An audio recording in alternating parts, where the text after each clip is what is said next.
یہ ایام فاطمہ سلام اللہ علیہ کا ایک آخری سوال ہے۔ سوال کیا ہے کہ بھائی عرفان عباس صاحب نے اہل بیت تو سوال میں جب علماء کرام کے ساتھ بیٹھے تو بہت سے سوالات کیا ہیں کہ وہ تو اہل بیت ترک لذت بھی کیا کرتے تھے اور اپنے لیے دنیا کو زیادہ پسند نہیں کرتے تھے، اور ایک قول بھی نقل حقیر کر رہا ہے کہ اہل بیت کسی برادران نے سوال کیا تھا تقریباً آج سے 40 سال پہلے، رسالے سرفراز جو لکھنؤ میں شائع ہوا کرتا تھا، اس میں اہل بیت علیہ السلام، اہل بیت اطہار علیہ السلام کے نزدیک دنیا اونٹ کی چھینک کے مانند ہے، پھر کیوں اہل بیت علیہ السلام نے جناب زہرا سلام اللہ علیہ نے باغ فدا کا مطالبہ کیا؟ تو جواب تو ہمارے علماء حق نے وہ زمانے میں یعنی اس پرچے میں دے دیا تھا، آج بھی میرے ذہن میں وہ جواب موجود ہے، مگر آپ علماء اس کے بارے میں کیا فرماتے ہیں؟ کیا راز تھا یہ سوال پر؟ یہ سوال میرا نہیں ہے، میرا تو ایمان ہے کہ حق زہرا باغ فدا غصب ہوا، لیکن سوال کیا ہے کہ جن سے قرآن مجید میں مودت محبت کا حکم ہے، واجب ہے، امت نے کیا سلوک کیا؟ اور ہمارے سامنے کربلا میں جو اجر رسالت امت نے دیا وہ گواہ ہے، موجود ہے۔ جواب میں نعت فرمائے، شکریہ، خدا حافظ۔ جی آگا آواز کلیئر ہے، ناظرین نے سن کے سمجھ لیا ہے جواب۔ شہزادی کا باغ فدق کے مطالبے کے لیے جانا، اگر کوئی اہل علم اور اہل عقل ہے، انصاف کی نگاہ سے دیکھے تو خود اس منظر پہ اپنے آپ کو لے جا کر اس منزل پہ پہنچ کر یہ فیصلہ کرے گا کہ شہزادی وہاں کسی مال کے لیے، کھجوروں کے درختوں کے لیے نہیں گئی تھیں، باغ فدق تو صرف ایک وسیلہ اور بہانہ بن گیا تھا جس کے مطالبے کے لیے گئی تھیں۔ اصل میں حقیقت میں وہ جو حق ولایت کو غصب کیا گیا تھا، جو نبی کے بعد راستے کو بدل دیا گیا تھا، جانشینی کو ختم کیا گیا تھا اور امت کو بہکایا جا رہا تھا، بھٹکایا جا رہا تھا، وہ ان امور کی اصلاح کے لیے دربار میں گئی تھیں۔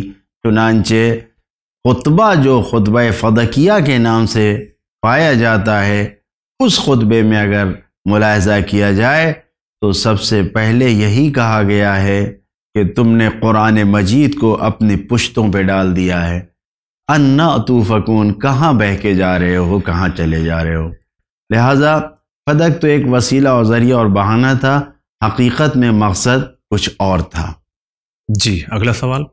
دیکھیے، السلام علیکم، میں اجمیر شریف خواجہ غریب نواز معین الدین حسن چشتی رضی اللہ تعالیٰ عنہ کی بارگاہ سے، وہاں سے ان کا خادم بول رہا ہوں، سید وراثت علی۔ میرا یہ سوال ہے کہ سنی اور شیعہ، سنی اپنی بات کرتے ہیں اور کہتے ہیں کہ ہمارا جو فرقہ ہے وہ قرآن سے ثابت ہے، اور شیعہ کہتے ہیں کہ ہمارا جو فرقہ ہے وہ بھی قرآن سے ثابت ہے۔ دونوں میں کچھ صحیح باتیں ہیں اور دونوں میں بھی کچھ غلط باتیں بھی ہیں۔ میں جانتا ہوں کہ آپ میری اس بات سے بالکل اتفاق نہیں کریں گے، آپ کہیں گے کہ شیعہ وہ لفظ قرآن میں آیا اور شیعہ جو ہے وہ ایک ہی فرقہ ہے جو جنت میں جائے گا، لیکن میرا شیعہ اور سنی دونوں سے سوال ہے، کب تک شیعہ اور سنی کرتے رہیں گے ہم اور اپنے فرقوں کی بات کرتے رہیں گے، اور کب ہم اسلام کی بات کریں گے؟ اسلام جب رسول اللہ صلی اللہ علیہ وسلم اس دنیا میں آیا تو انہوں نے کی بات کی، جو ان کے زمانے میں تھے وہ مسلمان تھے، بس وہ مسلمان۔ کب امت کی بات کریں گے، کب اسلام کی بات کریں گے، یا فرقوں کی بات کرتے رہیں گے؟ السلام علیکم۔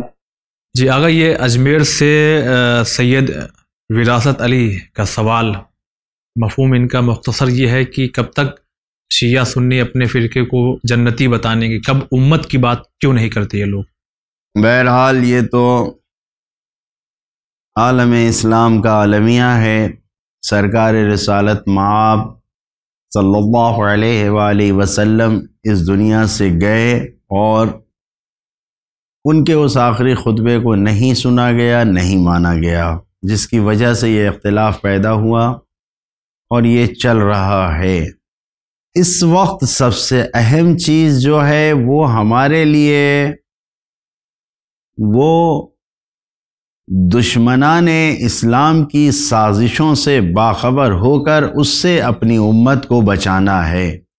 اگر ہم آپسی اختلاف میں رہیں گے اور امت مسلمہ آپس میں اس طریقے سے اختلاف کرتی رہے گی اور فرقوں اور قومیت کی دہائی دے دے کے ایک دوسرے کو آپس میں ہم لڑاتے رہیں گے تو اس کا فائدہ دشمن اٹھا رہا ہے اور اٹھائے گا، اور اس نازک حالات میں اور زیادہ پھر ہمارے لیے سختیاں، مشکلات، پریشانیاں بڑھیں گی۔ لہذا ان مسائل سے ہٹتے ہوئے جو مشترکہ مسائل ہیں، قرآن ایک ہے، نماز، قرآن، قبلہ، حج، یہ سارے اعمال ایک ہیں ہم مسلمانوں کے سب کے، تو ان چیزوں پہ توجہ دینا چاہیے، آپسی اختلافات کو ختم کرنا چاہیے، اور یہ کون جنتی ہے کون جہنمی ہے ان چیزوں کی بھی گفتگو نہیں کرنا چاہیے۔ جنت و جہنم کا بانٹنے والا اللہ ہے، وہ سب کے دلوں کے حال سے واقف ہے، وہ جانتا ہے کہ کون جنتی ہے کون جہنمی ہے۔ ہمیں آپس میں کم سے کم یہ سوچنا چاہیے کہ ہم سب ایک رسول کا کلمہ پڑھنے والے ہیں، ایک قرآن کے ماننے والے ہیں، ایک قبلہ کے ماننے والے ہیں، لہٰذا ہم سب کو ایک دوسرے کا احترام کر کے آپسی اتحاد و اتفاق کو قائم کرنا چاہیے۔ جی بہت شکریہ۔ اگلا سوال۔ السلام علیکم، میں سلیم سید بات کر رہا ہوں کلیان شہر سے۔ مجھے نوکری کا کچھ میرے ہو نہیں رہا ہے، نوکری ڈھونڈ رہا ہے لیکن کدھر بھی مجھے نوکری کا نہیں ہو رہا ہے، تو کچھ آپ بتا سکتے ہو کہ میں کیا کر سکتا ہوں اس کے اوپر؟ جی کلیان سے سلیم سید، نوکری نہیں مل پا رہی ہے، کیا کریں؟ نوکری نہیں مل پا رہی ہے تو اس کے لیے ضروری تھوڑی ہے کہ ہم نوکری ہی کریں، کوئی بزنس، کوئی کام، کچھ بھی کر سکتے ہیں، وقتی طور پر نوکری کی تلاش کریں، جو راستے ہیں اس کی طرف جائیں، اور یقیناً ہاتھ پہ ہاتھ رکھ کے بیٹھنے سے کوئی حل ہونے والا نہیں ہے، کیونکہ ایسے لوگوں کے لیے یہ کہا ہے خداوند عالم نے کہ جو صرف دعائیں کرتے ہیں اور محنت نہیں کرتے ہیں، قدم نہیں بڑھاتے ہیں میدان جہاد اور محنت کے لیے آگے نہیں بڑھتے ہیں، تو ہم ان کی دعاؤں کو قبول نہیں کرتے ہیں۔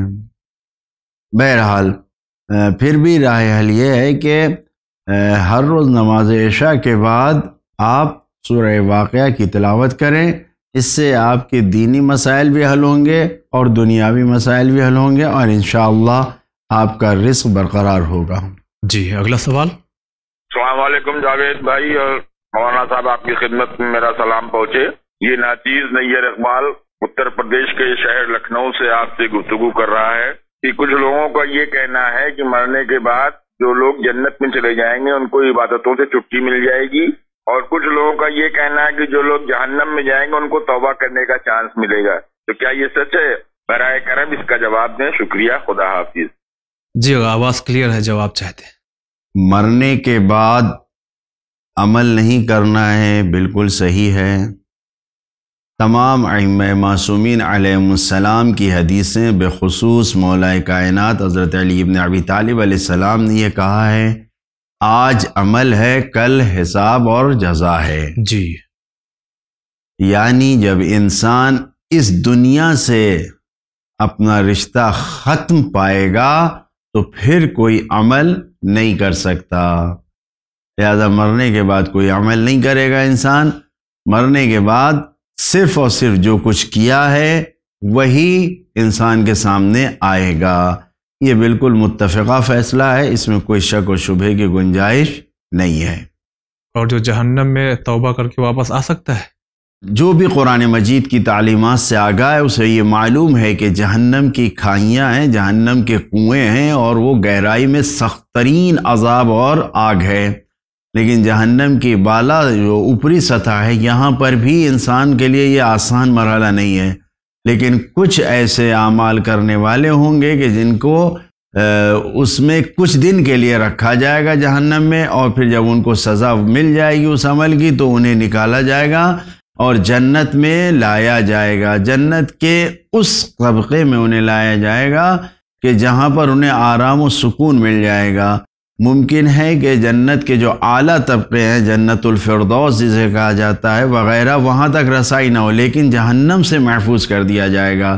تو روایتوں کی بنیاد پر یہ کہا جا سکتا ہے کہ کچھ لوگ ایسے بھی ہوں گے جو جہنم میں جائیں گے، لیکن ان کو سزاؤں کے بعد ان کو پاک کر کے پھر جنت میں لایا جائے گا۔ جی اگلا سوال۔ السلام علیکم، میں پٹنہ سے سید کفر الحسین ہم نے 15 دن قبل یا کچھ اس سے زیادہ ہی 3 سوال ریکارڈ کرائے تھے، جس میں پہلا سوال ہمارا یہ تھا کہ یہاں پٹنہ میں کراچی کی ٹھنڈک پڑ رہی ہے اور وضو کرنے کے لیے وہ ٹھنڈا پانی ہی نقصان کر رہا ہے. کئی بار جو ہے وہ سردی زکام نزلہ ہو گیا کافی، تو قریب 10 دن دوا کھانی پڑی. اب میں کیا کروں؟ میں نے سوال کیا تھا کہ کیا پانی گرم کر کے وضو کر سکتا ہوں یا تیمم سے کام چلاؤں. آج تک تو میں تیمم ہی کر رہا ہوں. بیچ میں 2 بار کوشش کی، پھر وہ نزلہ ہو گیا. لیکن افسوس تو یہ ہے کہ ہمارے 3 سوالوں میں سے ایک کا بھی جواب نہ دیا گیا. ابھی جو ہے جب میں ریکارڈ کرا رہا ہوں، آج جمعہ ہے اور مسئلہ زندگی کا سارے سوالات میں نے سنے، جس میں مجھے جگہ نہیں دی گئی، ہمارے سوالات میں جگہ نہیں دی گئی. آخر کیا بات ہے؟ یہ 3 سوال ہمارے کہاں چلے گئے؟ کیوں نہیں اس کے جواب ملے؟ کیا میں اب اس لائق نہیں کہ ہمارے سوال کے جواب دیے جائیں؟ میں ایک بزرگ ہوں، 75-76 سال کی عمر ہماری ہو گئی ہے اور ابھی بیماری سے اٹھا، کمزور ہوں. کیا کروں؟ سوچا ہے تو یہ کہ اب آئندہ ہم اپنے سوالات ریکارڈ نہ کرائیں اور جو سوالات آتے ہیں اسی میں اپنے سوالات کے جواب بھی سن لوں. شاید کوئی ایسا سوال آ جائے جو ہمارے سوال سے مطابق رکھتا ہو. خدا حافظ. پٹنہ سے سید تفضل حسین. جی، پٹنہ سے تفضل حسین صاحب، ہم آپ کا بہت شکریہ ادا کرتے ہیں. رنجیدہ نہ ہوئیے. کبھی کبھی ایسا ہوتا ہے کہ سوال ریکارڈ کرایا جاتا ہے مگر آواز کلیئر نہیں ہوتی، تبھی ایسا ہوتا ہے کہ اس سوال کو ہم لوگ نہیں لے پاتے ہیں. ویسے ہماری کوشش اور یہ پروگرام ہے ہی اسی لیے کہ آپ کا سوال آئے تو یہاں سے جواب دیا جائے.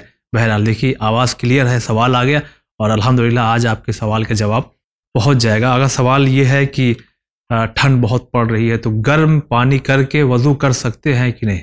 بالکل کر سکتے ہیں. گرم پانی سے وضو کرنے میں منع نہیں ہے. دھوپ سے، آفتاب سے جو پانی گرم ہوتا ہے اس سے منع کیا گیا ہے کہ وہ اس سے مکروہ ہے. ورنہ چولہے پہ، آگ پہ، ہیٹر سے کسی بھی طریقے سے پانی گرم کر کے وضو یا گیزر سے پانی گرم کر کے وضو نہ کیا جا سکتا ہے. نماز صحیح ہے. جی، اگلا سوال. السلام علیکم. میرا نام علی بابا ہے اور میں بہت پریشان ہوں اور میرا کوئی بھی کاروبار میں برکت نہیں ہو رہا ہے. چشمے کا فٹ پاتھ میں بیپار کرتا ہوں. میں بہت غریب انسان ہوں. ذرا اس کا مسئلہ بول دیجیے. سوال کرنے والے کہہ رہے ہیں کہ ہم بہت پریشان ہیں، کاروبار میں کوئی برکت نہیں ہو رہی ہے، کچھ وظیفہ وغیرہ بتائیے. وظیفہ اور ان چیزوں سے ہٹ کے جو رکاوٹیں آتی ہیں وہ انسان کے خود عمل سے آتی ہیں. لہذا سب سے پہلے تو ہر انسان کوئی بھی اس سے بری نہیں ہے. استغفار کرنا چاہیے پروردگار کی بارگاہ میں. استغفار کرنے سے رزق بڑھتا ہے اور مشکلیں ختم ہوتی ہیں. دوسرے، صدقہ دیجیے، چاہے جتنا ہو سکے. صدقے میں خدا نیت دیکھتا ہے، رقم اور اماؤنٹ نہیں دیکھتا ہے. لہذا صدقہ دیجیے، استغفار کیجیے اور اس کے ساتھ ساتھ اگر خدا نخواستہ اپنے رشتہ داروں سے رشتے کو توڑ رکھا ہے تو اس رشتے کو استوار کیجیے، سنواریے، کیونکہ رشتے توڑنے سے بھی کام نہیں ہوتے، رکاوٹیں آتی ہیں، رزق تنگ ہوتا ہے. یہ 3 کام کیجیے اور ساتھ ساتھ جتنا ہو سکے زیادہ سے زیادہ سورہ طلاق کی 2 اور 3 آیتوں کو پڑھیے ہر نماز کے بعد. انشاءاللہ خداوند عالم رزق کے دروازے کھول دے گا انشاءاللہ. اگلا سوال. السلام علیکم. غلام حسن کشمیر سے ہوں. آپ کا یہ ون چینل بہت وقت سے میں دیکھ رہا ہوں، بہت کچھ سیکھنے کو ملا ہے، میں بیان نہیں کر سکتا ہوں. آپ کا اتنا شکر گزار ہے وہ خدا ہی جانتا ہے. رہا میرا سوال، ایمان کی وضاحت چاہتا ہوں بس. باقی وسلام. حسن کشمیر صاحب سے ہم آپ کا بہت شکریہ ادا کرتے ہیں اور خوشی ہوتی ہے جب آپ اس طرح سے فیڈ بیک دیتے ہیں. ایمان کی وضاحت چاہتے ہیں. ایمان خدا کی توحید کے اقرار کے ساتھ، یعنی لا الہ الا اللہ کے ساتھ ساتھ خود رسالت کی گواہی دینا ہے اور اس کے ساتھ ساتھ جو رسول کے جانشین ہیں ان کی جانشینی اور خلافت کی گواہی دینا ہے اور اسی کے مطابق عمل کرنا ہے. مختصر طور پر ایمان یہی ہے. مومن وہی ہے کہ جو توحید اور رسالت کے ساتھ، نبوت کے ساتھ ساتھ ولایت اہل بیت کو بھی قبول رکھتے ہیں، وہ حقیقی مومن ہیں۔ اور ساتھ ساتھ جو تعلیمات ہیں اللہ کے رسول کی قرآن کی صورت میں اور ان کی حدیثوں کی صورت میں، اس پر عمل کرنا، یہ یعنی ایمان جب اس عمل کے ساتھ ہوگا تو یہ بارگاہ خداوندی میں قبولیت کا ذریعہ، قریب ہونے کا ذریعہ ہے۔ جی اگلا سوال۔ السلام علیکم، ہم کوٹرنا جھارکھنڈ سے بول رہے ہیں۔ مولانا صاحب، ہم کچھ پڑھے ہوئے نہیں ہیں۔ ایک بہو کی لائف کے پٹنہ سے کیا ہے جو مجلس ناکن کرتی تھی، وہ چلی گئی، اور میرے گھر میں کوئی مجلس کرنے والا نہیں۔ اصل تو ہم موبائل میں نوحہ بجا کے مجلس کیا، لیکن ہم سوچ رہے ہیں کہ ان باڑا اٹھا دیں اور سب لے جا کے دریا میں ٹھنڈا کرتے ہیں۔ کیا ایسا ممکن ہے؟ ہم کر سکتے ہیں؟ یہ کہہ رہی ہیں کہ انہوں نے اپنے بیٹے کی شادی کی، پٹنہ سے بہو لائی، اب وہ چلی گئی، کہاں چلی گئی انہوں نے یہ نہیں بتایا۔ تو ان کے گھر میں جو ادا خانہ ہے، تو پچھلے سال انہوں نے، کیونکہ کوئی مجلس پڑھنے والا، نوحہ پڑھنے والا نہیں تھا، تو موبائل پر ہی نوحہ یا مجلس انہوں نے پلے کر دیا، تو اس طرح سے پچھلا محرم گزر گیا۔ اب جو ادا خانہ سجا ہوا ہے، وہ پوچھ رہی ہیں کہ وہ دریا میں لے آ کے ٹھنڈا کر دیں یا جو دوسری پاک جگہ پر ہے کیا کریں؟ کوئی حرج نہیں ہے، اگر آپ یہ دیکھ رہی ہیں کہ حق ادا نہیں ہو رہا ہے اور توہین نہیں ہو رہی ہے تو آپ اس کو ٹھنڈا کر سکتی ہیں، کوئی حرج نہیں ہے، یا پھر کسی جگہ پر جہاں اس کی ضرورت ہو وہاں دے سکتی ہیں، کوئی حرج نہیں ہے، آپ ٹھنڈا بھی کر سکتے ہیں۔ جی اگلا سوال۔ السلام علیکم، میں نیر اقبال مفتی گنج لکھنؤ سے آپ سے مخاطب ہوں۔ جناب مولانا صاحب اور عرفان بھائی کی خدمت میں میرا سلام پہنچے۔ میری گزارش یہ تھی کہ اس سے پہلے میرا سوال 776 نمبر ایپیسوڈ میں آپ نے ٹیک اپ کیا تھا، جس میں ہم نے زکوٰۃ کے بارے میں سوال کیا تھا۔ عالی جناب مولانا ذوالفقار صاحب نے اس کا جواب دیا تھا، اور اس میں یہ بات کہی تھی کہ سورس آف انکم پر زکوٰۃ ہے، انکم پر زکوٰۃ نہیں بلکہ خمس ہے۔ پہلی بات تو یہ ہے کہ آج تک تو میں نے یہی سنا تھا کہ سیونگ پر خمس لگتا ہے، انکم پر نہیں، لیکن ایک یہ نئی بات معلوم ہوئی ہے، اب انکم پر بھی خمس ہے۔ دوسری بات یہ ہے کہ ناقص العقل نے جہاں تک پڑھا ہے قرآن شریف کو، اس میں دیکھا ہے کہ لگ بھگ 32 جگہ اللہ تعالیٰ نے مختلف سوروں میں اس بات کو نازل کیا ہے کہ اقیموا الصلاۃ وآتوا الزکوٰۃ، یعنی زکوٰۃ اور نماز کی اہمیت کو برابر سے اللہ نے انسانوں کو بتایا ہے، اور اس اہمیت کو بے پناہ طریقے سے ائمہ معصومین اور رسول اکرم صلی اللہ علیہ وسلم نے اس کو وضاحت کی ہے۔ ایک بار کسی شخص نے رسول سے پوچھا کہ اجنبی بستی میں اگر جاؤں تو کیسے پتہ چلے کہ یہاں مسلمان رہتے ہیں، تو انہوں نے فرمایا، رسول نے فرمایا کہ یہ دیکھ لو کہ مانگنے والے ہاتھ زیادہ ہیں یا دینے والے ہاتھ زیادہ۔ دوسری طرف مولا کائنات مشکل کشا علی نے جہاں اپنے شجاعت کے جوہروں کو مختلف جنگوں میں دنیا کے سامنے بیش قیمتی اور بے نظیر مظاہرہ کیا، اور دوسری طرف انہوں نے زکوٰۃ کے بارے میں بھی ایک بے نظیر مظاہرہ کیا کہ رکوع میں زکوٰۃ دی، اور اللہ نے اس میں قرآن میں آیت نازل کی کہ وہ لوگ ہیں جو زکوٰۃ دیتے ہیں رکوع میں، ان کے بارے میں اللہ نے ذکر کیا۔ میرا سوال صرف اتنا ہے کہ اتنی اہم چیز زکوٰۃ کے بارے میں جب اللہ تعالیٰ… جی یہ نیر اقبال صاحب مفتی گنج لکھنؤ سے، آپ کے آڈیو مکمل تو نہیں ہو سکی لیکن ہم سمجھ گئے۔ پچھلے ایپیسوڈ میں مولانا ذوالفقار صاحب تھے، انہوں نے جو بات کہی ہے کہ آپ کی انکم پر خمس ہے، مطلب کہنے کا وہی مطلب تھا کہ جو بچت ہوگی اسی پر خمس ہے، اور شاید آپ اس کو سمجھ سکتے ہیں، کہنے کا مطلب ان کا یہی تھا، کوئی نئی بات انہوں نے نہیں پیش کی تھی۔ جی مولانا صاحب آپ بھی کچھ کہیے۔ زکوٰۃ کے حوالے سے جو اتنی تفصیلی گفتگو محترم نے فرمائی ہے، تو مذہب اہل بیت میں، فقہ جعفریہ میں، اہل بیت اطہار علیہ السلام کے ماننے والوں میں کوئی زکوٰۃ کا منکر نہیں ہے۔ زکوٰۃ کے شرائط ہیں، اگر وہ شرطیں پوری ہیں، وہ چیزیں موجود ہیں تو اس پر زکوٰۃ دینی واجب ہے۔ جو چیزیں ہیں غلات اربعہ، 4 غلات ہیں، ان پہ زکوٰۃ دینا واجب ہے۔ اب وہ گیہوں اور جو اور کشمش اور کھجور جہاں اس کی کھیتی ہوتی ہے اور جہاں پر اس کی برآمدات زیادہ ہے، نصاب پہنچتا ہے، لوگ زکوٰۃ ادا کرتے ہیں۔ مذہب اہل بیت میں ایسا نہیں ہے۔ انعام ثلاثہ ہیں، اب انعام ثلاثہ میں جو 3 جانور ہیں، اگر وہ ہیں تو اس پہ زکوٰۃ دی جاتی ہے۔ لوگ پالتے ہیں، جہاں پہ زیادہ پال رکھا ہے جنہوں نے، گائے، بھیڑ، بکریاں اور اونٹ، تو ان کے اگر کوئی پالتا ہے تو زکوٰۃ دی جاتی ہے۔ اور سونا اور چاندی ہے، اس پہ بھی زکوٰۃ دی جاتی ہے۔ اہل بیت اطہار علیہ السلام نے کہا ہے اب اگر کسی کے پاس سونا اور چاندی تجارت کا ذریعہ ہیں یا اس نے اپنے سرمایہ کے لیے رکھا ہے تو بہرحال اس کا نصاب پورا ہونے کی صورت میں زکوٰۃ دینا واجب ہے۔ باقی زکوٰۃ کا انکار ہمارے یہاں نہیں ہے، لہٰذا اگر کوئی یہ سوچتا ہے مذہب اہل بیت میں، بہرحال آج کل کیونکہ یہ جو چیزیں بتائیں میں نے آپ کے سامنے 4 3 7 2 9 چیزیں، ان چیزوں میں سے مہیا نہیں ہے مثلا ہمارے معاشرے اور سماج میں یہ چیزیں، لہٰذا زکوٰۃ انسان نہیں دیتا۔ تو اس کا مطلب یہ نہیں ہے کہ ہم زکوٰۃ کے منکر ہیں یا زکوٰۃ ہمارے یہاں نہیں ہے۔ جی بہت شکریہ ادا کرتے ہیں۔ اگلا سوال۔ جی السلام علیکم، میں کشمیر میں رہتی ہوں اور میرا کوشچن یہ ہے کہ میں ہر وقت پریشان رہتی ہوں، پلیز اگر کوئی اس کے بارے میں کوئی تجویز ہے یا کچھ ہو پلیز بتائیے، بہت پریشان رہتی ہوں۔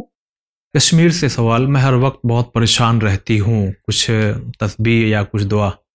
تسبیح اور دعا سے زیادہ ضرورت اس بات کی ہے کہ پریشانی کیوں آ رہی ہے اس کو دیکھا جائے، اور اس کی سب سے بڑی وجہ یہ ہے کہ جب انسان رشتوں کو اپنے توڑتا ہے تو یہ پریشانیاں آتی ہیں۔ سب سے پہلی گزارش یہ ہے کہ رشتوں کو مضبوط کیجیے، اپنے ماں باپ بھائی بہن چچا اور ماموں پھوپھی خالہ وغیرہ جو خونی رشتہ دار ہیں ان سے رشتے کو مضبوط کیجیے، پختہ کیجیے اس سے، اور اس کے علاوہ صدقہ دیجیے جتنا زیادہ، تو یہ مشکلات پریشانیاں خود دور ہوں گی۔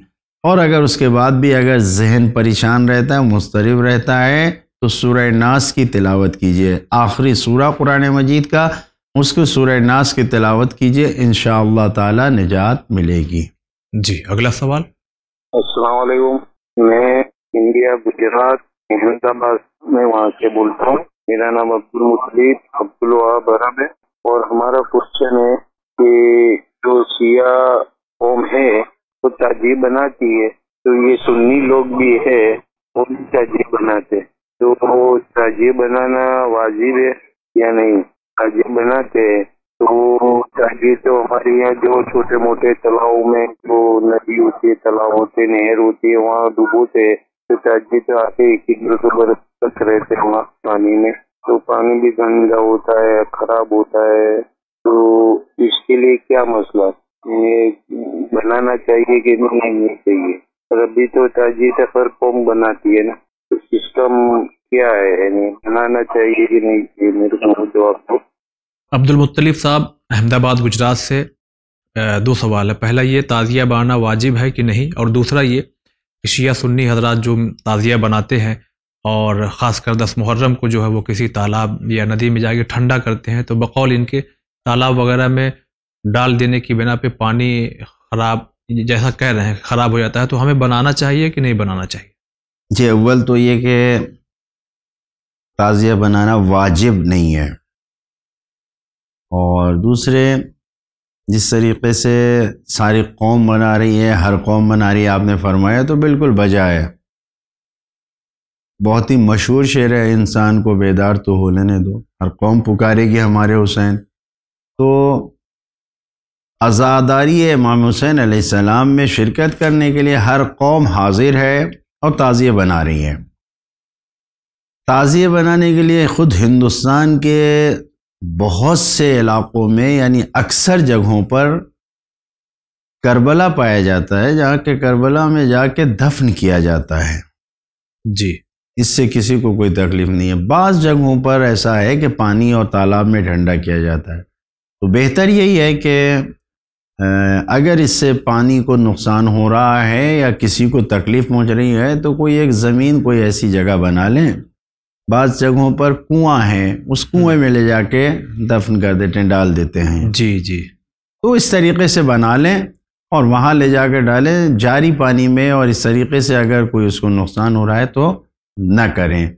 لیکن تعزیہ بنانا واجب نہیں ہے، یہ انسان کی عقیدت ہے، محبت ہے، جس کے اندر جتنا عشق حسین ہے اور امام کی محبت ہے، وہ اس محبت کے تقاضوں کو پورا کرنے کے لیے اس طریقے سے اپنے جذبات کی عکاسی کرتا ہے۔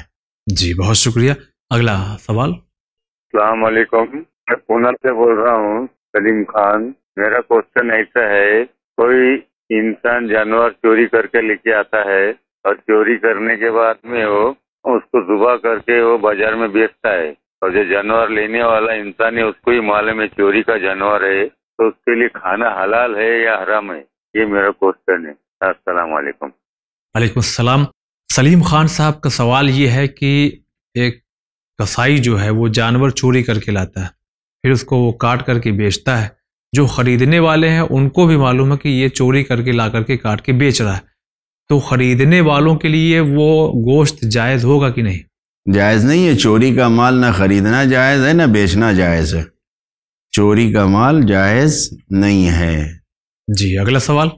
السلام علیکم، میں ہے نا حافظ صاحب سے پوچھنا چاہتی ہوں، میرے گھر میں ہے نا ایک ایسی شخص پیچھے پڑی ہے ہمارے سالوں سے، جو ہم پریشان بہت ہو رہے ہیں اس سے۔ مولانا صاحب سے میری گزارش ہے کہ میرے کو ایسی دعا بتائیے کہ وہ اندھیرے میں آتی ہوتی، اندھیرے میں آتی ہے، پھر اجالا ہو جاتا ہے تو پھر ایک دم گھر کا ماحول بدل جاتا ہے، اور گھر میں لڑائی جھگڑے ہونے لگ جاتے ہیں، کچ کچ ہونے لگ جاتی ہے، کام دھندے میں بھی ایسی رکاوٹ آنے لگتی ہے۔ تو آپ حافظ صاحب سے، مولانا صاحب سے میری درخواست ہے کہ مجھے کچھ ایسی دعا بتائیے کہ جو میں پڑھ کے گھر میں سب دودھ پھونک دوں، سب کے پھونک دوں، پانی پڑھ کے پلا دوں میں۔ السلام علیکم۔ ان کا کہنا یہ ہے کہ اندھیرے میں کوئی شے ہے جو ان کو اندھیرے میں دکھتی ہے، روشنی ہو تو دکھائی نہیں دیتی، اس کے بعد ماحول گھر کا بدل جاتا ہے، افراتفری کچ کچ ہونے لگتی ہے، کوئی دعا بتا دیے تاکہ اس بلا سے وہ محفوظ رہے۔ دیکھیے، جس گھر میں قرآن مجید کی تلاوت ہوتی ہے ان گھروں میں یہ چیزیں نہیں ہوتی، لہذا زیادہ سے زیادہ اپنے گھر میں قرآن مجید کی تلاوت کیجیے۔ جی، جتنے بھی فیملی ممبر ہیں سب قرآن پڑھیں، زیادہ سے زیادہ پڑھیں، اور اگر قرآن کی تلاوت ہوگی تو مشکلیں نہیں ہوں گی۔ سورہ ناس پڑھ کر کے اگر یہ شک و شبہ آ رہا ہے ذہن میں تو سورہ ناس پڑھ کے پھونکیے، دم کیجیے، پانی پہ بھی سورہ ناس پڑھ کے پھونک کے پیجیے، پلائیے، اور سورہ ناس کے ذریعے سے یہ مصیبتیں دور ہو جائیں گے۔ جی اگلا سوال۔ السلام علیکم، میں ثنا زہرا شہر منڈلا سے بول رہی ہوں۔ میرا سوال یہ ہے کہ ہمارے خدا صلی اللہ علیہ وآلہ وسلم جبرائیل علیہ السلام اور مولا کائنات دونوں کے استاد ہیں، اور دوسری روایت میں ہمیں یہ ملا ہے کہ حضرت علی جبرائیل علیہ السلام کے استاد ہیں، ایسا فرق کیوں ہے؟ قرآن اور حدیث کی روشنی کے مطابق بتائیں۔ دوسرا سوال یہ ہے کہ جب حاجی حج کے لیے جاتا ہے اور تو اسے پورے ارکان حضرت رسول خدا کے بتائے ارکانوں کے مطابق پورا کرنا ہوتا ہے، لیکن اگر حاجی حج بیت اللہ کا طواف کرتے ہوئے بھول جائے کہ اس کا کون سا چکر ہے، تو حج کی قبولیت کے لیے کیا امکان ہے؟ ساتھ ہی جب حاجی صفا اور مروہ کے درمیان سعی کرتا ہے اور وہاں بھی جائے اور لوٹ کر گھر آ جائے تو کہ کون سا صحیح چکر ہے، تو اس حاجی کے لیے کیا حکم ہے، اور اس حاجی کا حق قبولیت کے کس درجے پر فائز ہوگا؟ مجھے تفصیل سے بتانے کی مہربانی کیجیے، فقط سلام و دعائیں، خدا حافظ۔ ثنا زہرا منڈالہ سے 3 سوال۔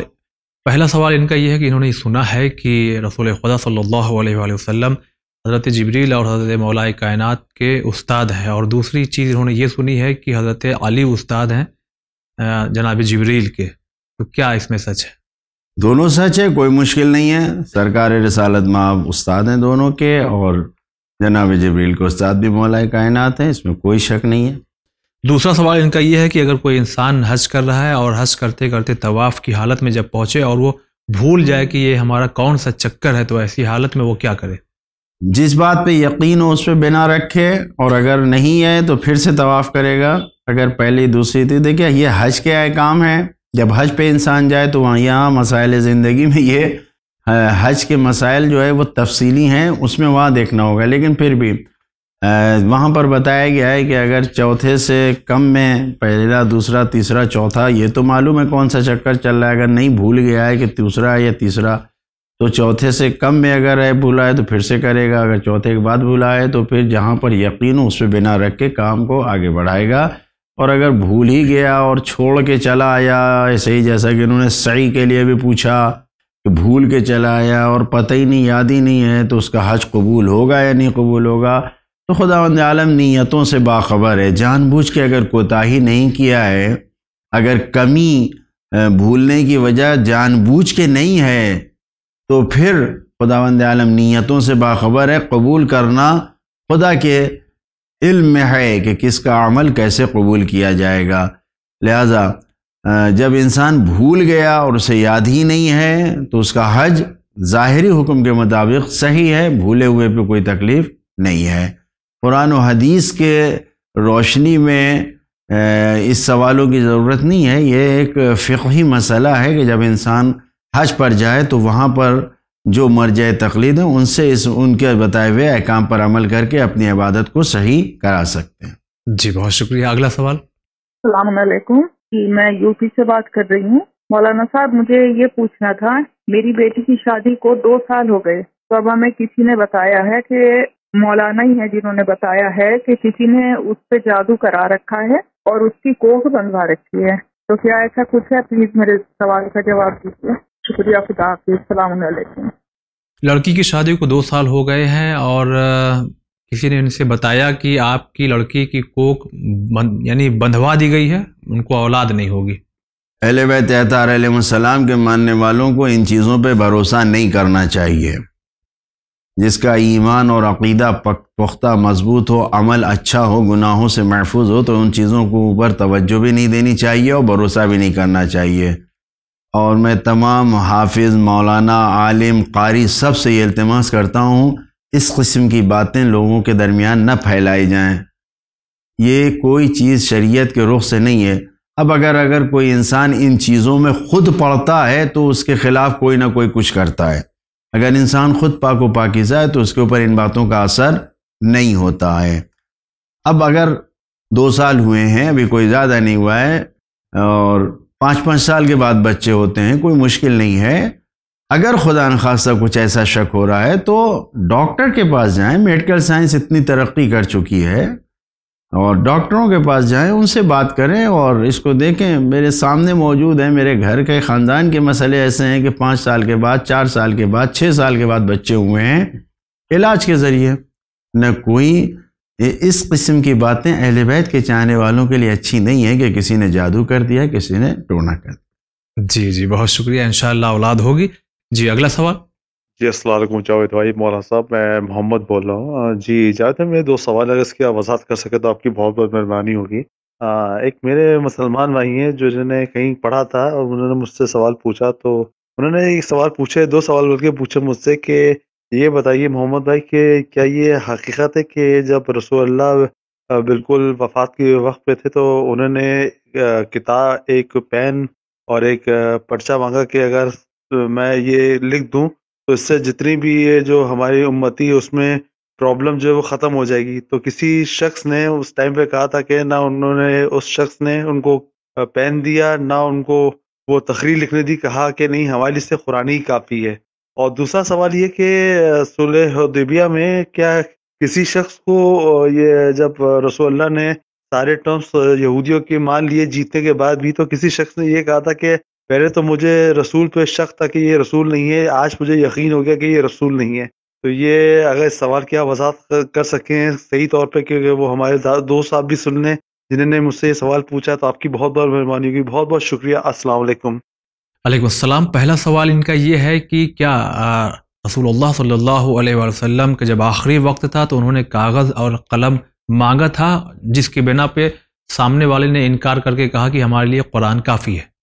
بالکل صحیح ہے، معتبر کا تاریخ میں یہ چیز موجود ہے، اور افسوس کے ساتھ یہ کہنا پڑتا ہے کہ سرکار رسالت مآب نے مانگا لیکن ان کو قلم اور کاغذ نہیں دیا گیا۔ حدیث قرطاس کے نام سے یہ حدیث مشہور ہے اور پائی جاتی ہے، اور بالکل صحیح ہے، مانگا گیا تھا لیکن آپ کے قریب جو لوگ تھے ان میں سے ایک نے نہیں دیا، اور نعوذ باللہ سرکار رسالت مآب پر ہذیان کا الزام لگایا۔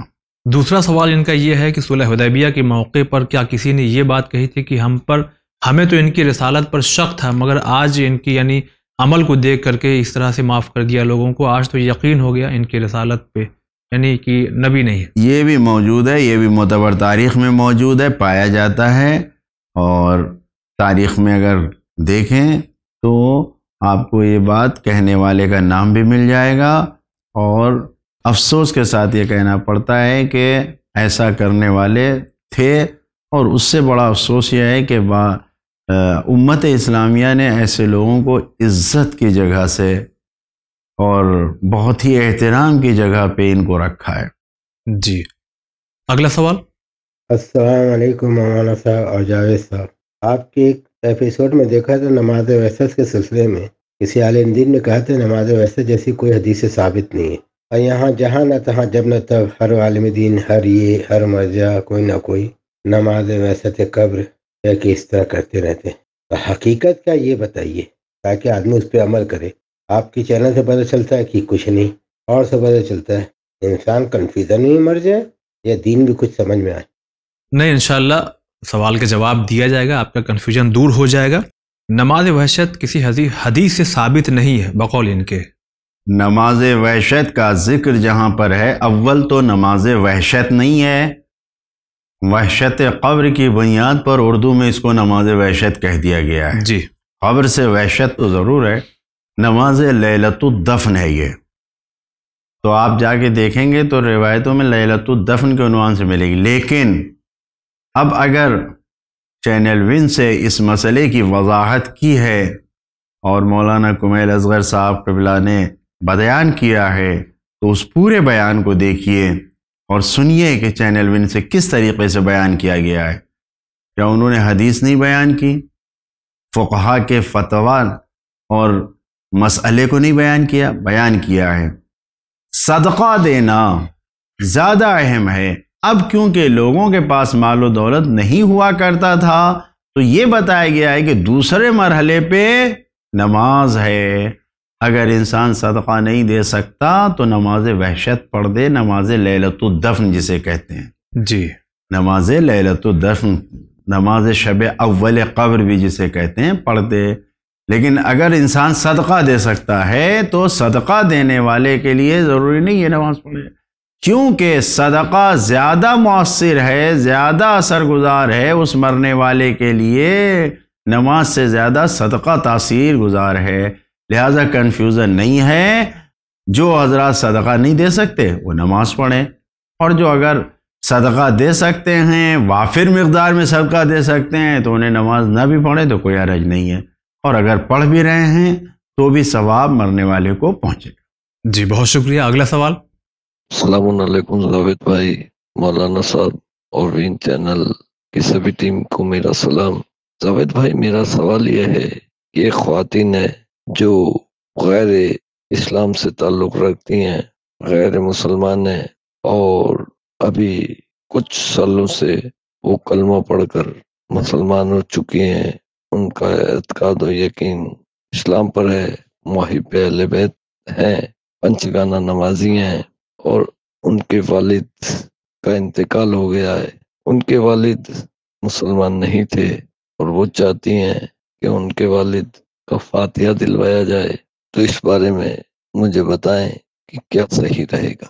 جی، سوال اس طرح سے ہے کہ ایک خاتون نان مسلم سے مسلم ہوئی، کچھ عرصے کے بعد جب ان کے والد کا انتقال ہوا تو وہ چونکہ مسلمان نہیں تھے تو اب یہ چاہتی ہیں کہ ان اپنے والد کا فاتحہ کرے، تو کیا کر سکتی ہے؟ کوئی حرج نہیں ہے، اپنے والدین کے لیے انسان بخشش، مغفرت، ان چیزوں کی دعا کر سکتا ہے۔ خود ہم کو اگر ہدایت ہو گئی اور ہمارے والدین اگر دین حق پہ نہیں تھے تو ہم کر سکتے ہیں، کوئی حرج نہیں ہے، اور خداوند عالم دیکھ رہا ہے۔ اگر بغض نہیں ہوگا، اگر جان بوجھ کے گمراہی نہیں رہے گی تو یقیناً اس کا اثر پہنچے گا، اس کا ثواب ملے گا، ورنہ خود فاتحہ کرنے والے اور خود بھیجنے والے کو تو ثواب ملے گا۔ جی اگلا سوال۔ جناب السلام علیکم، میرا نام تنویر حسن رضوی ایڈوکیٹ، قصبہ لاوڑ، ضلع میرٹھ کا رہنے والا ہوں۔ میرا سوال یہ ہے جناب کہ قرآن میں کس کس جگہ اور کتنی جگہ پر سر ڈھکنے کا حکم ہے، کہاں کہاں پر سر ڈھکا جائے اور کس کس صورت میں ہے، کس پارے میں ہے، کہاں تھوڑا سا اس پہ روشنی ڈال دیں تو مہربانی ہوگی تاکہ ہم لوگوں کو پتہ لگے۔ تنویر حسن میرٹھ سے، قرآن میں سر ڈھکنے کا حکم کہاں کہاں ہے؟ تقریباً 22 یعنی 6232 آیتوں میں سے 22 سے 23 آیتوں میں جی سر ڈھکنے کا حکم ہے، یعنی حجاب کا حکم ہے، پردے کا حکم دیا گیا ہے۔ 7 حصوں میں ان آیتوں کو بیان کیا گیا ہے۔ اور یہ ایک تفصیلی سوال ہے، اس کے اوپر پوری کتابیں لکھی گئی ہیں، نہ کہ کتاب، لہٰذا صرف اتنا عرض ہے کہ تقریباً 22 آیتوں میں پردے کے بارے میں، حجاب کے بارے میں گفتگو کی گئی ہے۔ اگلا سوال۔ السلام علیکم، میرا نام سمرین ہے، میں ممبئی سے ہوں۔ میرے 2 سوال ہیں۔ میرا پہلا سوال تھا کہ 99 نیمز آف اللہ، جسے یا رحیم یا رحمان ہے، آپ فرض نماز کے بعد 100 ٹائمز پڑھنا ہے، تو یا رحیم پڑھنے سے پہلے کچھ پڑھنا ہوتا ہے یا پھر ہم ڈائریکٹلی آفٹر فرض نماز پڑھ سکتے ہیں؟ اور دوسرا سوال تھا کہ شراب چھڑانے کے لیے کوئی دعا بتائیں پلیز، اور تھینک یو۔ سمرین کا سوال ہے، پہلا یہ ہے کہ 99 نیمز آف اللہ جو ہے، یا رحیم یا رحمان، واجب نماز کے بعد 100 ٹائم پڑھنا ہے، تو جیسے یا اس ورد کو پڑھنے سے پہلے بھی کچھ پڑھنا ہے یا ڈائریکٹلی شروع کر سکتے ہیں؟ ڈائریکٹ بھی پڑھ سکتے ہیں، جیسا دیکھیے بہت سے عمل کی کتابیں ہیں جی، اور اس میں لکھا ہے، کیونکہ یہ واجب عمل نہیں ہے لہذا مشہور نہیں ہے، تو جہاں جیسے لکھا ہے اس اعتبار سے عمل کرنا ہے۔ اگر لکھا ہے کہ نماز کے بعد فوراً پڑھیں تو ویسے پڑھیں، اور اگر لکھا ہے کہ نہیں اس کے بعد یہ دعا پڑھ کے پھر پڑھیں تو ویسے پڑھیں، جس طریقے سے لکھا ہے، کیونکہ کوئی ایسی چیز نہیں ہے سامنے کی جس کو قانون کے طور پر بیان کیا جائے۔ جی، دوسرا سوال یہ ہے کہ شراب چھڑانے کی کوئی دعا ہے؟ سورہ آل عمران کی 200 نمبر آیت اور سورہ مدثر کی 1 سے 7 نمبر آیت، اس کے آیتوں کے ٹرانسلیشن کو، ترجمے کو اگر کسی روٹی پر لکھ کے اور جو بری عادت کا جو بھی عادی ہے اس کو اگر کھلایا جائے، البتہ پاکیزہ انسان ہو اور بہرحال گناہوں سے اپنے آپ کو بچاتا ہو، ایسا انسان لکھ کر اگر دے اور یہ روٹی اس کو کھلائی جائے تو بتایا گیا ہے کہ اس سے اثر ہوتا ہے اور شراب چھوٹ سکتا ہے۔ سورہ آل عمران کی 200 نمبر آیت اور سورہ مدثر کی 1 سے 7 آیت۔ جی بہت شکریہ۔ اگلا سوال۔ السلام علیکم، میں حیدر بول رہا ہوں یو پی سے۔ حضور، یہ مسئلہ زندگی میں ایک آپ سے سوال یہ ہے کہ جو شادی کے مسئلے مسائل ہیں دنیا میں لوگوں کے، خاص طور پہ ہمارے لکھنؤ میں زیادہ ہے یہ شادی کے لیے جب لوگ جو ہے وہ معیار طے کرتے ہیں تو اس کی دولت، اس کی خوبصورتی، چاہے وہ لڑکا ہو چاہے لڑکی، گھرانہ یا پھر کوئی بھی اور ایسے مسائل ہو جاتے ہیں، تو اس میں کیا جو ہے وہ بہتر ہے لوگوں کے لیے کہ کس طرح سے وہ لڑکے یا لڑکی کی شادی کے لیے جو ہے وہ نسبت طے کریں؟ کیا معیار یہی ہونا چاہیے کہ دولت، مال، حسن یہی ہونا چاہیے؟ اگر حیدر صاحب، ان کا یہ سوال ہے کہ عقد کے لیے، شادی کے لیے حسن اور مال معیار ہونا چاہیے یا اور بھی کچھ؟ بہت اچھا سوال ہے اور بہت سے لوگوں کا معاشرے میں یہ سوال ہوگا۔ یقیناً تعلیمات اہل بیت اطہار علیہ السلام، خاص کر سرکار رسالت مآب صلی اللہ علیہ وآلہ وسلم نے یہ فرمایا ہے کہ نہ ہی مال کے لیے شادی کرو، نہ ہی جمال کے لیے شادی کرو، جی، بلکہ تقوی کے لیے شادی کرو، دین کے لیے شادی کرو۔ اگر دین اور تقوی کو معیار بنا کر شادی کیا جائے گا تو پھر سرکار فرماتے ہیں کہ اگر تم نے مال کو معیار بنا کے شادی کیا تو مال ختم ہو جائے گا، مال چلا جائے گا، بے مال ہو جاؤ گے۔ جمال کے لیے اگر تم نے شادی کیا تو عمر کے ڈھلنے کے ساتھ یہ جمال بھی اور خوبصورتی بھی ڈھل جائے گی، یہ بھی ختم ہو جائے گی۔ لیکن اگر تم نے دین کو معیار بنایا، تقوی کو معیار بنایا، تو دین اور تقوی یہ ختم نہیں ہوگا، بلکہ جیسے جیسے انسان کی عمر بڑھتی ہے، عقل بڑھتی ہے، ویسے ویسے یہ دین اور تقوی اور بڑھتا جاتا ہے۔ یہ تمہارے ساتھ ہمیشہ رہے گا، آخرت میں بھی کام آئے گا۔ لہٰذا معیار شادیوں میں دین اور تقوی کو رکھنا چاہیے، رشتے طے کرنے میں دین اور تقوی کو معیار بنانا چاہیے، مال اور جمال کو نہیں۔ جی بہت شکریہ۔ اگلا سوال۔ السلام علیکم، میرا نام حسنین ہے، میں لکھنؤ سے بول رہا ہوں۔ میرا سوال ہے کہ نماز کی تیسری اور چوتھی رکعت میں کیا پڑھتے ہیں؟ حسنین صاحب لکھنؤ سے، تیسری اور چوتھی رکعت میں کیا پڑھا جاتا ہے؟ تسبیحات اربع پڑھتے ہیں، سبحان اللہ والحمد للہ ولا الہ الا اللہ واللہ اکبر۔ تسبیحات اربع پڑھتے ہیں، 1 دفعہ یا 3 دفعہ پڑھیں؟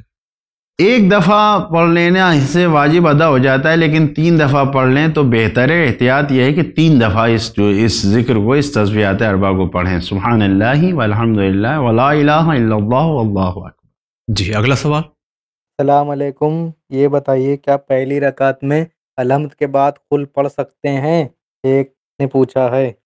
پہلی رکعت میں بھی سورہ الحمد کے بعد قل هو اللہ احد پڑھ سکتے ہیں، کوئی حرج نہیں ہے۔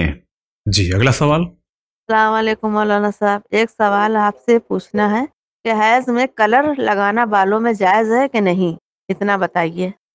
جی اگلا بتائیے۔ جائز ہے لیکن مکروہ ہے۔ اگلا سوال۔ دعا کیسے قبول ہوتی ہے، طریقہ بتاؤ۔ دعا کیسے قبول ہوتی ہے؟ دعا کی قبولیت میں جو چیزیں رکاوٹ ہوتی ہیں اس کو دور کرنے سے دعا قبول ہوتی ہے۔ پہلی چیز گناہ ہے، انسان گناہوں سے اپنے آپ کو بچائے، ہر قسم کے گناہ، زبان کا گناہ، ہاتھ کا گناہ، کان کا گناہ، آنکھوں کا گناہ، جتنے گناہ ہیں، جب انسان گناہوں سے اپنے آپ کو بچاتا ہے تو دعا قبول ہوتی ہے۔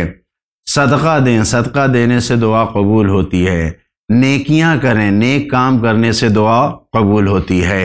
ماں باپ، بھائی بہن یعنی رشتہ داروں کے ساتھ اچھا اخلاق رکھنے سے، بیوی بچوں کے ساتھ یا شوہر بچوں کے ساتھ اچھا اخلاق رکھنے سے دعا قبول ہوتی ہے۔ جی اگلا سوال۔ جی السلام علیکم جاوید بھائی مولانا صاحب، میں محمد ڈیری سے بول رہا ہوں۔ جی مولانا صاحب، میں 2 سوال اگر اس کی وضاحت کر سکے تو آپ کی بہت بہت مہربانی ہوگی۔ جی میرا پہلا سوال یہ ہے کہ جو زبیر تھے یہ رسول اللہ کی پھوپھی کے بیٹے تھے؟ اگر اس سوال کی آپ وضاحت کر سکے تو آپ کی بہت بہت مہربانی ہوگی۔ اور دوسرا سوال میرا یہ ہے، جو بنی عباس جو ہوتے ہیں، بنی عباس جو تھے یہ کیا یہ بھی رسول کے چچا تھے؟ اگر اس سوال کی آپ وضاحت کر سکے تو آپ کی بہت بہت مہربانی ہوگی۔ بہت بہت شکریہ، السلام علیکم۔ علیکم السلام۔ زبیر نبی کے پھوپھی کے بیٹے تھے؟ جی ہاں، پھوپھی زاد بھائی تھے۔ اور یہ جو بنی عباس کہا جاتا ہے، کیا یہ نبی کے چچا کی نسل سے تھے؟ جی جی، یہ جناب عباس ابن عبد المطلب کے نسل سے۔ جی اگلا سوال۔ السلام علیکم، میرا نام سید ریاض حسین جعفری، میں ناگپور شہر سے بول رہا ہوں۔ جاوید بھائی اور مولانا صاحب اور عالی جناب عزت مآب سید عرفان عباس صاحب، آپ کی خدمت میں چند سوال ہے۔ سوال کیا ہے کہ اتباع اور اطاعت میں دونوں میں کیا فرق ہے؟ سوال نمبر 2، حدیث اور حدیث قدسی کا کیا فرق ہے بتائیں۔ سوال نمبر 3 کہ شان نزول جو قرآن ہے، شان نزول اور سبب نزول کیا ہے، یہ بتائیں۔ خدا حافظ، شکریہ۔ اگر پہلا سوال ان کا یہ ہے کہ اتباع اور اطاعت میں کیا فرق ہے؟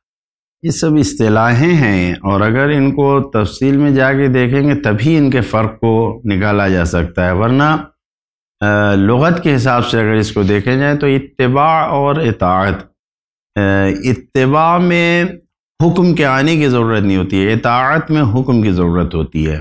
جب باپ اپنے بیٹے سے کچھ کہتا ہے تو اطاعت ہوتی ہے، اور جب باپ کہتا نہیں ہے، باپ کچھ کرتا رہتا ہے، اس کو دیکھ کے بیٹا کرنے لگتا ہے تو اس کو اتباع کہتے ہیں۔ دوسرا سوال ان کا یہ کہ حدیث اور حدیث قدسی میں کیا فرق؟ حدیث معصوم کا کلام ہے کہ جس میں مطلب اور کلام دونوں معصوم کی طرف سے ہوتا ہے۔ حدیث قدسی پروردگار عالم کا کلام ہوتا ہے، الفاظ سرکار رسالت مآب صلی اللہ علیہ وسلم کے ہیں۔ تیسرا سوال یہ ہے کہ قرآن مجید کا شان نزول اور سبب نزول کیا ہے؟ سبب نزول اور شان نزول بھی تقریباً ایک ہی جیسی چیزیں ہیں، کہیں کہیں پر الگ ہے۔ اس کو منطق میں جو 4 نسبتیں اس میں کہا گیا، یہ عام خاص میں وجہ ہے۔ بعض شان نزول سبب نزول بھی ہے، بعض سبب نزول شان نزول بھی ہیں، بعض صرف شان نزول ہے، بعض سبب نزول ہیں۔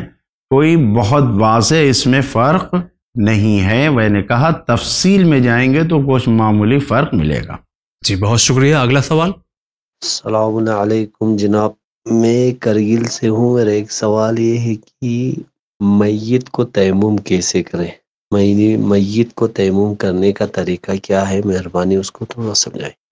سوال کارگل سے ہے کہ میت کو تیمم کیسے کرواتے ہیں؟ میت کو تیمم کرانے کے لیے مجتہدین کا فتویٰ اور حکم یہ ہے کہ کوئی انسان زمین پہ ہاتھ مار کے کوئی نیت کرے نیابت میں، اور اگر غسل نہیں دیا جا سکتا اور یہ طے کیا گیا کہ تیمم ہی کیا جائے گا تو تینوں غسل کے بدلے میں 3 تیمم کرانا ہوگا۔ کوئی ہاتھ مارے زمین پہ اور اس کے بعد یعنی خاک پہ جس پہ تیمم صحیح ہے، اور پھر اس کو